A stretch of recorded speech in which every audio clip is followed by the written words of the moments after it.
Greetings, greetings, greetings, everyone. Welcome to Beyond Boardroom Business. I'm your host, Coach Stephanie. I am a business strategist, podcaster, book writing coach, etc., etc. But tonight is a special night.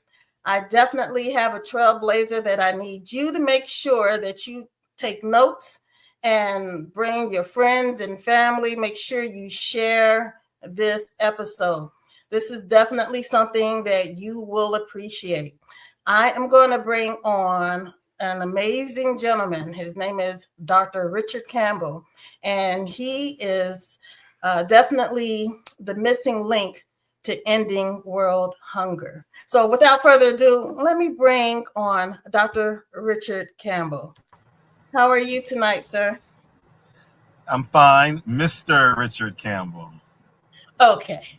Okay. My Yes, apologies. yes, yes, It, yes. it's posted everywhere on the social media because I did my research, but that's okay. We'll take it, Mr. Richard Yeah, Campbell. because my students are generally doctors and PhDs, and I teach Oh, PhDs routinely. The thought is that I also have a PhD in what my research is. And one okay. day when we bestow that honor on a school, then they could bestow it back on me. But Awesome. officially, I'm Awesome. Mr.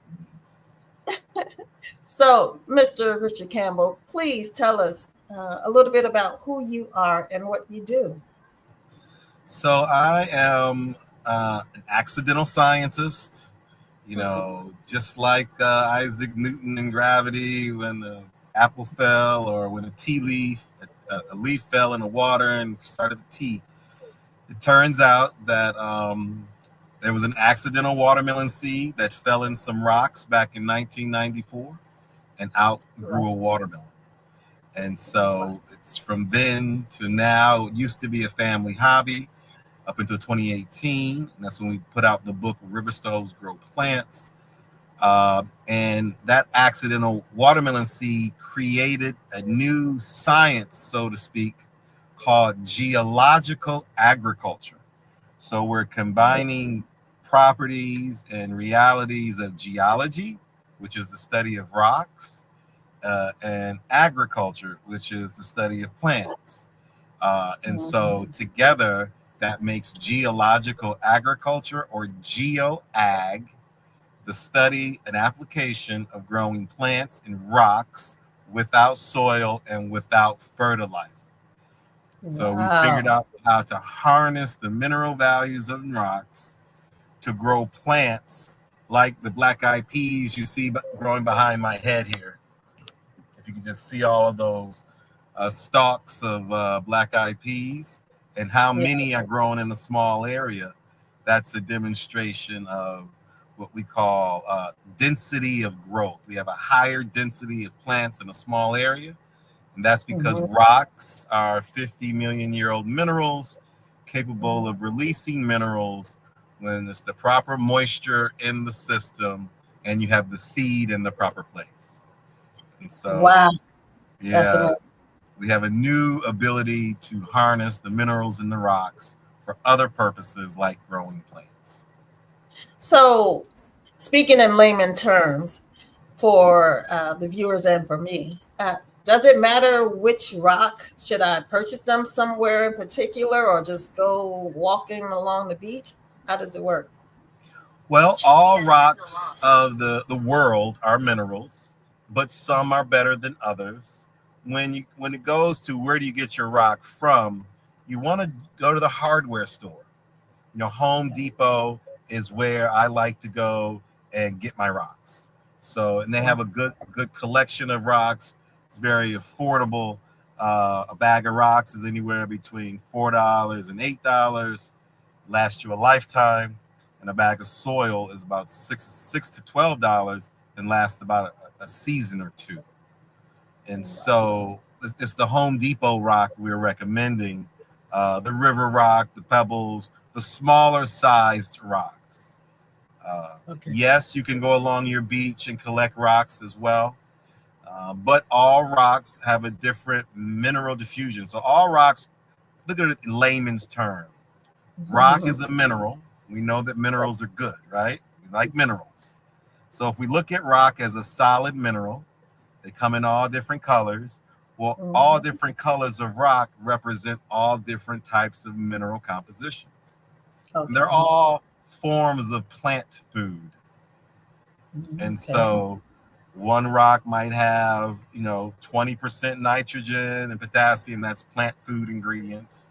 Another rock might have 100% nitrogen and potassium, 1,000%. And so the differences in that mineralization between one rock to another will affect plant growth differences as well. So there are some rocks that are better than others.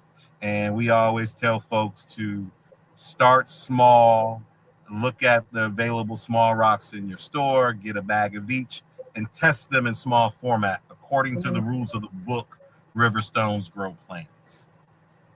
Okay. And how can they find that Riverstone Finds Plants? Riverstones Grow Plants is at our website, tosoilless.com. That's TOSOILLESS,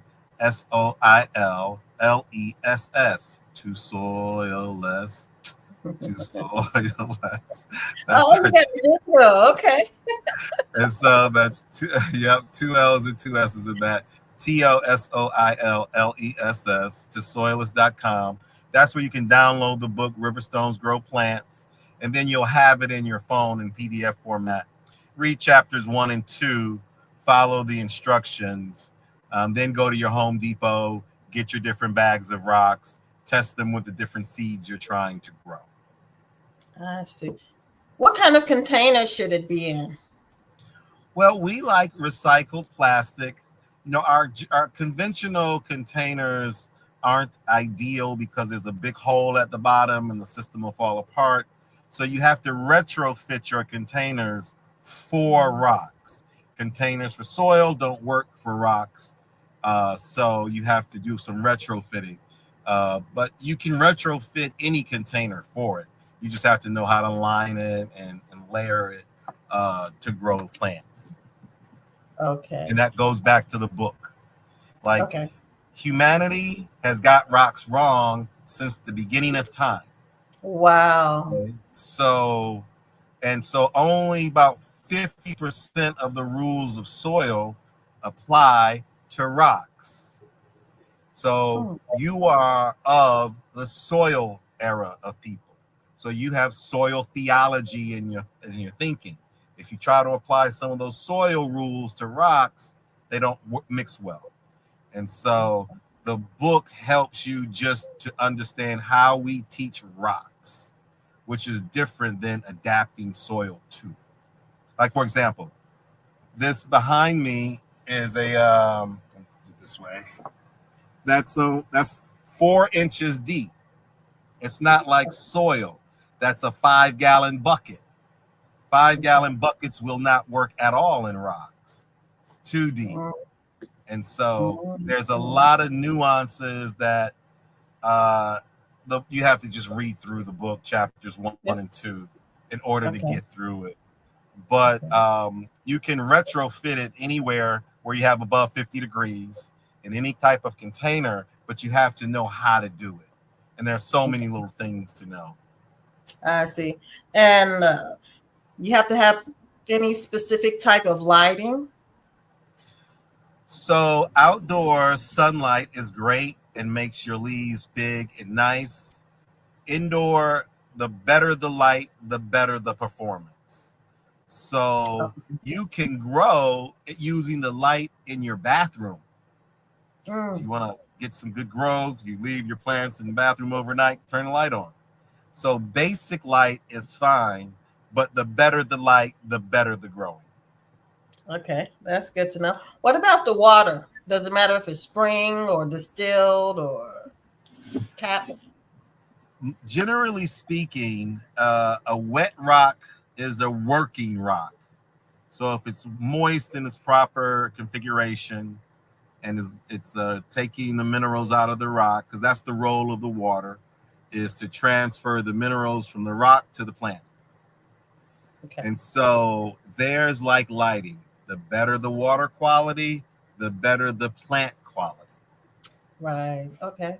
That makes So, sense. yeah. Okay.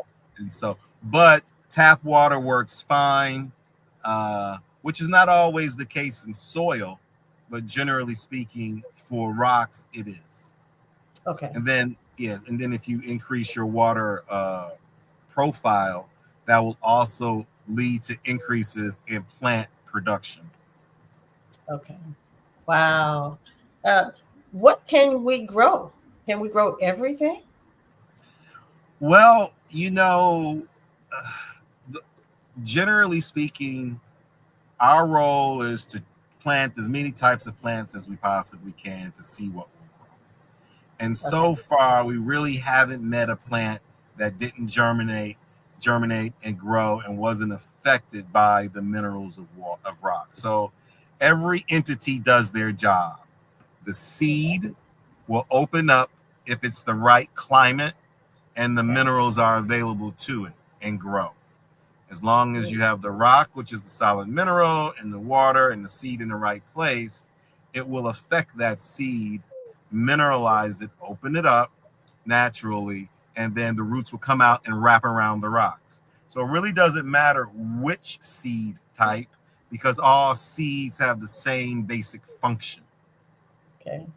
And All so, right. but now we're in Florida. We relocated our headquarters to Florida to really study the tropical plants of the planet. A lot of about half the planet lives close to the equator Yes. around the world, and then that's where the tropical plants live. So in the United States, Florida has the largest concentration of tropical plant research capacity with the sun and varieties of plant types.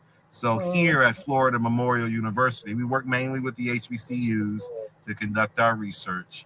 And at okay. Florida Memorial University, we've got a mango tree growing well in rocks. We just posted about it on our Instagram, which is geological.agriculture, Okay. geological.agriculture on Instagram. Okay. And so we've got palm trees growing in rocks, and then a mango tree, and then a whole bunch of different tropical trees, Mm, plants that we're testing down here in Florida to see how they do. And so bushes like the caladium plant, which is really pretty, and you'll see a lot of these pictures on our Instagram at geological.agriculture. wow. How are you funded? Is this a nonprofit organization or? No, we've got patents, copyright, trademark, and we're a for-profit management consulting firm that open for business. So if you're an entity that wants geological agriculture, you have a place to call to get it. And so we show up and retrofit your organization with the appropriate GeoAg tools and operations. So like a principal or a teacher of a school, they're taught GeoAg for public education. A landscaping company is taught GeoAg for landscaping. A homeowner is taught GeoAg for self-sustainability to feed your family. And so different Mm, parts of society adopt GeoAg in different ways. Nutrition specialists look at different aspects of the components of the foods that grow in the rocks that are released in the waters. Um, Architects and engineers look at designing GeoAg in the built environment for the home or outdoor landscaping. So restaurant owners look at systems for back of the house, and so or front of the house as well, and outside. Art galleries fun. apply GeoAg in these art collaborations. So we're doing installations for Art Basel, but we're the one-stop shop for all things geological agriculture. United Nations just took us over to Namibia to test the Wow. rocks of Namibia against the seeds of Namibia. So for Wow. that country, it's a food security education platform. So Mm, there are different education models and platforms for those who want to engage us, because we have to re-engineer everything you know about agriculture. right. So you, as the client, we have to. There's an education process. So with you doing this movement, I'm just asking, will the soil people get upset because you don't need them? No, not quite that. That doesn't work that way. Okay. Okay. Geological agriculture is a science like biology, and chemistry, and astronomy, astrology that was just missed by modern science. Mm. So, and then we don't have a choice to live on the planet Earth with the rocks. They're there. Right. It's just a fact. Another Right. thing, and so another thing about education and science is that soil is defined as crushed rock and Mm. decayed vegetation called humus. Another name for bedrock under the soil is parent material or parent layer to soil. So rock is the parent of soil already. Wow, look at that. Just in general, just in regular Mm, mm, mm. science class. It's called the So, the rock horizon. so what about like Haiti? Can you all go in there and help save the the people that are hungry? That's the goal. That's why we talked about United Nations early. We're already engaged the UN to begin to roll this out globally, and I we love are constantly open for business to any country around the world who wants to bring GeoAg to their country. Right now, on our schedule for this month, we've got China, we have Italy, Zimbabwe. The conversations this week that we are beginning, Colombia and South America, that we are initiating programs for geological agriculture to go to those countries in the same way we went to Namibia. And when we do that, we work with the largest university in the country and the government to study the rocks and the seeds. And then we make the book of GeoAg for that country. And I then love that it. takes about a year to make a proper book for your country.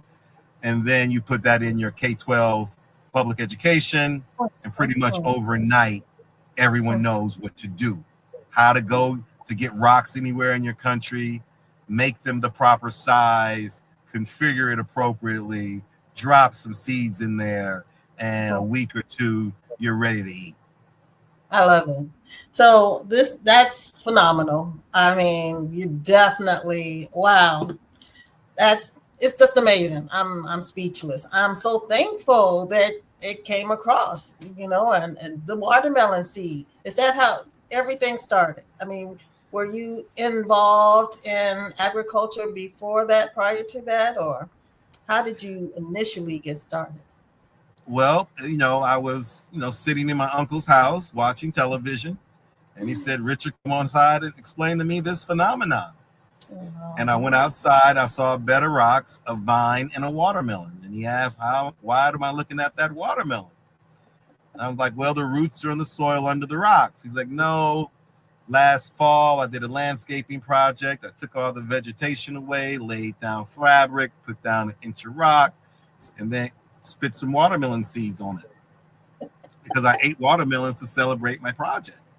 oh, And then I come back in April, I go outside and I see this watermelon over here. mm, I mm, was like, mm. oh, okay. Then I looked, I saw the roots crawling, and I said, well, there you go. The rocks are providing the food for that watermelon.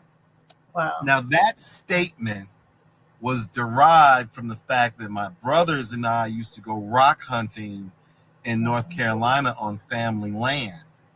And Okay. we would engage minerals, and we would go to gem shows and mineral shows. So I knew that rocks were minerals. And then Okay. mica is this type of rock that kind of breaks up easily. So I thought about mica breaking up in water and possibly doing something to water. So then I said, well, look at it this way.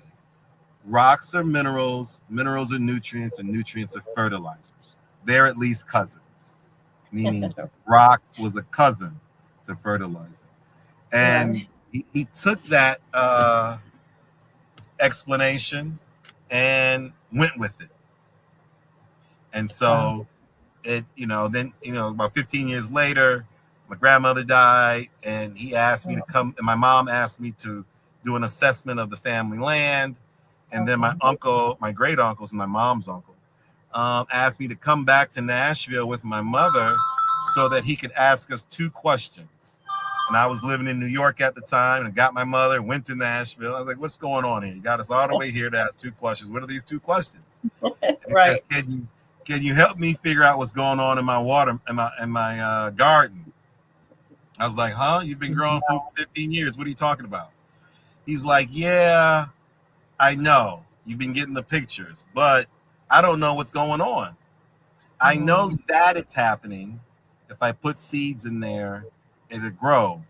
Only thing I've been going on for the last 15 years is the statement you said 15 years ago. Rocks and minerals, and nutrients and fertilizers. So that's just been going in my head as I'm growing all this food for the neighborhood. But I don't know why it's happening and what's really happening in the science behind it. Right. Wow. Can you go figure that out?" So I said, "Okay, well, what's the second question?" He said, "There's some people dying. Ethiopia is having a famine, and they're walking past rocks. I got to think that those rocks can help with that famine." Wow. So I said, "Let me get this straight. You want me to go out in your yard and explain to you why the rocks are growing the plants, and then use that knowledge to stop the famine in Ethiopia?" Okay. What are we in, John 6 verses 7, 8, and 9? What are we talking about here? Wow. And that started my deeper exploration to really unpack it all and audit academia, the responsible party for why this was missed so aggressively and so badly throughout the history of our species. And we figured it out.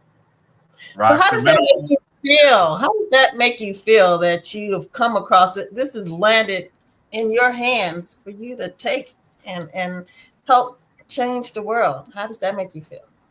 It's an honor on honors. All praise be to God. Give God the glory. I was out fishing for a marlin off the coast of Senegal in 1998, and I went to sleep and woke up and nobody had caught any fish that day. And it was my boat against this world-class fisherman. And so I got in the chair and said, "Okay, God, I want a marlin," and started singing the song "Holy Spirit" by Richard Smallwood. And 10 seconds later, a mahi was on the line. I brought him in. And I was like, "Lord," because in my prayer, I was like, "Give me the strength to catch the marlin if you don't think I have enough right now." So of course he gave me the mahi fish first, and then I got back in the chair, said the Lord, "Holy Spirit" by Richard Smallwood again, and then the marlin was on the line, and I brought him in 45 minutes, which is rare because they take sometime between 2 and 6 hours to bring in. And the world-class fisherman ended up weighing and measuring it at 8.5 feet, 220 pounds. So at that point, I was like, "Okay, you got something you want me to do. What is it?" Obviously, you got something in store for me. Like, there's an assignment that I will wait for. That's going to be important, and it's going to be transformative because you gave me the ability to ask for a fish out to sea, the one I wanted, and against the world-class fishermen. And so you got about 6 different verses that coincide with that type of thing. And so that there's the divine thing happening. Yeah. Wow. So is there any stress involved with growing agriculturally? Any stress? Absolutely. Stress, because I am, it's a blessing and a curse at the same time. Okay. It's a prestigious honor to rep his rocks, to do these things. But but it's a very heavy road to walk, the rocky road, because of so much ingrained knowledge of That's right. soil and rock. And so certain communities don't appreciate it and don't take kindly to it. And so there is some challenges along the way. But enough communities do that make it worth it. And, the excitement makes it worth it. The stories of what it has done to people's lives make it worth it. So, but there are challenges at all times, for sure. Wow. And so do you suggest everyone should grow their own food, or how do you feel about the average person? Yeah, the average person has deemed themselves incapable of growing plants. I kill everything. I've got a brown thumb. Right. That's because soil is so challenging to work with. It depletes. It doesn't have a sign that says, "Hey, I'm depleted." Right. You have to add fertilizers. It doesn't have a sign that says, "This is how much you need to add." This is the brand that I like best. Man. So it's hard. Soil is a hard way to go. And so, but we weren't taught, and that's what we were taught in school. And so there is the re-education of humanity underway with our participants in Rock World. And we are trying to really begin in the education sector. But over time, GeoAg should be a basic life skill, like starting a fire or going fishing. I agree. You should know how to gather rocks, go some seeds down, spit on it, i.e. add water properly, and allow it to grow for you wherever you are, because it's a survival skill. It's a nutrition access skill. It's a food access skill. You can chop the plants behind me and chop it into dust and make it you can chop the plants behind me into dust and make it a plant-based products and lotions and soy and creams and soaps. So it could be your money, your medicine, and your meals. Ooh, wait, say that. That is so true. And then we've got over 100 PhDs at our HBCUs working with us and unpacking rocks to really understand their mineral value and their capacity to produce food for people. Talk about hidden in plain sight, huh? Right. That's crazy.